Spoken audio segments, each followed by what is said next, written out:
La temporada 3 de Alice in Borderland llegó como un golpe directo al corazón. No fue solo juegos y sangre, fue una disección brutal del alma humana. Porque al final, lo que vimos no fueron cartas ni tableros, fueron personas, su egoísmo, su miedo, su necesidad desesperada de sobrevivir, incluso si eso significaba pisar a los demás. Arisu entró de nuevo al Borderland porque Usagi fue arrastrada allí por un profesor obsesionado, Ryuji, un hombre que no buscaba salvar, sino destruir. Esta temporada nos regaló 9 juegos nuevos, 9 pruebas diseñadas para desnudar lo peor y lo mejor de la humanidad, y un cierre donde por fin apareció esa figura misteriosa, el vigilante que observaba el terreno entre la vida y la muerte. El desenlace tuvo 2 significados claros. Primero, el mensaje sobre la naturaleza humana, cómo la ambición y el egoísmo pueden llevarte a la eliminación. Se vio en el juego de patear la lata. Todos iban a la meta, pero los codiciosos caían. Y se vio en el octavo juego, futuros posibles. La puerta más tentadora era siempre la trampa. La salida verdadera exigía sacrificio, dolor y trabajo en equipo. Segundo, la pregunta existencial de Arisu. ¿Qué hace que la vida valga la pena? Durante el final, habló con personas que habían estado en los juegos antes. Chishiya, entre ellos. Pero ninguno lo recordaba, ni él a ellos. Fue allí cuando se reveló la clave. La vida no se mide en grandes gestas, sino en los detalles más pequeños. El simple hecho de elegir el nombre de un hijo, el amor en medio del dolor, la belleza escondida en lo cotidiano. Todas nuestras heridas se convierten en nuestra razón de existir. Esa frase marcó la temporada, y Arisu la encarnó cuando eligió vivir. Pudo entregarse al vórtice, la muerte, el descanso final, pero no lo hizo. Prefirió regresar, incluso con el riesgo de volver a sufrir. ¿Por qué? Porque la amaba. El amor por Usagi fue su ancla, aunque para salvarla, tuvo que lanzarse directo hacia la muerte. Ese fue el momento en que el vigilante lo llamó interesante. Ryuji fue la pieza clave de esta temporada, un profesor obsesionado contratado por Vander para arrastrar a Usagi al Borderland y matarla. ¿Por qué? Porque si Usagi moría, Arisu perdería su razón de volver al mundo real. El plan era convertirlo en prisionero eterno de ese purgatorio. Ryuji casi lo logra. Mientras la llevaba directo al vórtice, ese agujero que simbolizaba la muerte, parecía decidido a hundirse con ella. Pero en el último instante, algo cambió. La culpa lo alcanzó. Recordó a Yano, el error que lo llevó a quitarle la vida a una inocente, un fantasma que nunca pudo sacarse de encima. Ese peso lo quebró, y en lugar de arrastrar a Usagi, eligió otra cosa. La salvó. Un giro devastador, porque ahí comprendió que ya no necesitaba reclamar otra vida para obtener respuestas. El Borderland le había mostrado lo que quería saber, cómo era el espacio entre la vida y la muerte. El vigilante fue el antagonista absoluto. No era el Joker como muchos fans especulaban. Era algo peor. La figura que llena el vacío entre la vida y la muerte. El juez silencioso que decide cómo y cuándo se juega. Con un simple canto, podía congelar el mundo entero. Un dios escondido en forma humana. El vigilante controlaba los juegos, pero también ofrecía opciones.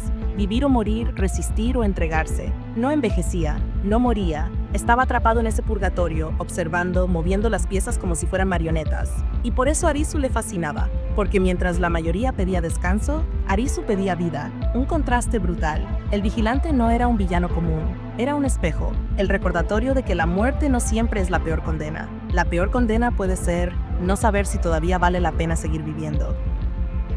Desde el final de la temporada 2, el Joker fue la carta más enigmática, un comodín que prometía un juego distinto, un comodín que escondía algo más oscuro que cualquier número o figura. En la temporada 3 descubrimos su verdad. El Joker no era solo un juego, era una trampa disfrazada de salvación. El diseño fue perverso. Todos los jugadores creían que salir por la puerta significaba volver al mundo real, pero no, era un engaño. El verdadero superviviente era aquel que se sacrificaba, el que quedaba atrás. Un chiste macabro. El juego se reía en la cara de los que corrían por la salida. Y al final, el que parecía perder era el único que realmente vivía. El detalle matemático es escalofriante. Suma todas las cartas de la baraja con un Joker 365, un año normal. Ahora agrega 2 Jokers 366, un año bisiesto. El Joker completa el vacío, llena los huecos. Es la carta que representa ese tiempo que no existe en el mundo real. Exactamente lo que ocurre en el Borderland, un lugar fuera del calendario, entre la vida y la muerte. Por eso el vigilante y el Joker están conectados. Ambos son el símbolo del vacío, del tiempo que no avanza, de las almas atrapadas en el limbo. El Joker no fue solo una carta, fue la confirmación de que el Borderland es un espejo del calendario humano, un ciclo eterno, donde siempre habrá alguien que pague el precio. Y la pregunta es brutal: ¿quién está dispuesto a hacer ese sacrificio para que los demás regresen?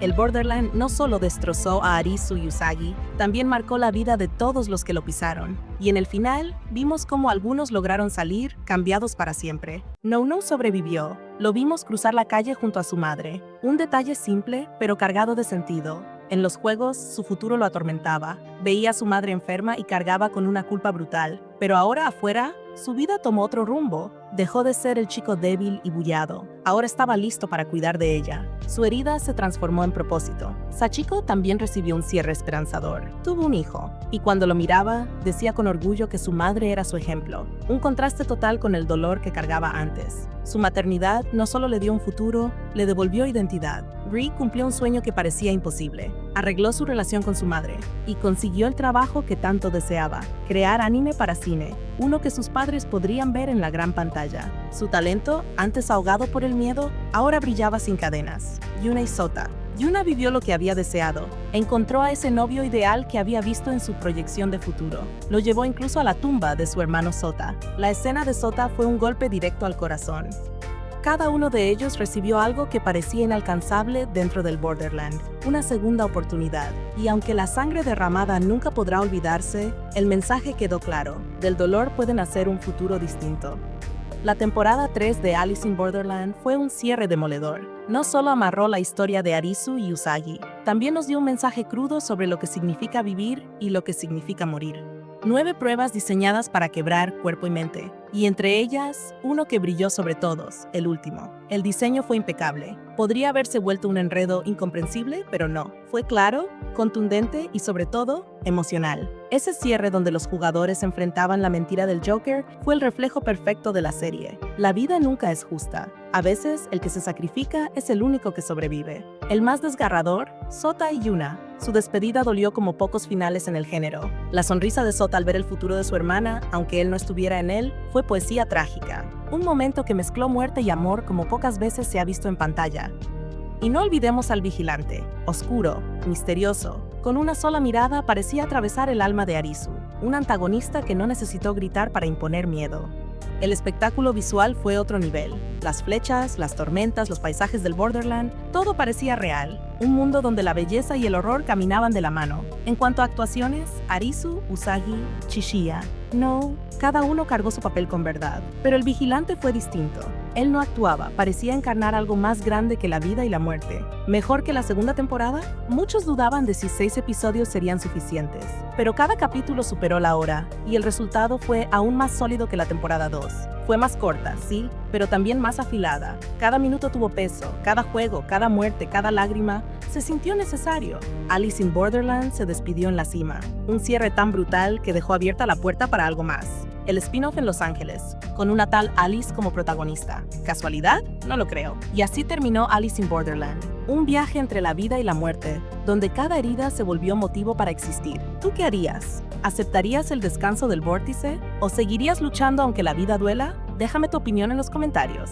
Y ahora sí, si te impactó este final, tienes que ver el final explicado de la temporada 2 de Merlina. Un cierre oscuro, lleno de giros, traiciones y secretos que nadie vio venir. Dale clic al vídeo que te dejo aquí al lado, porque lo que pasa en Nevermore es todavía más escalofriante que en el Borderland.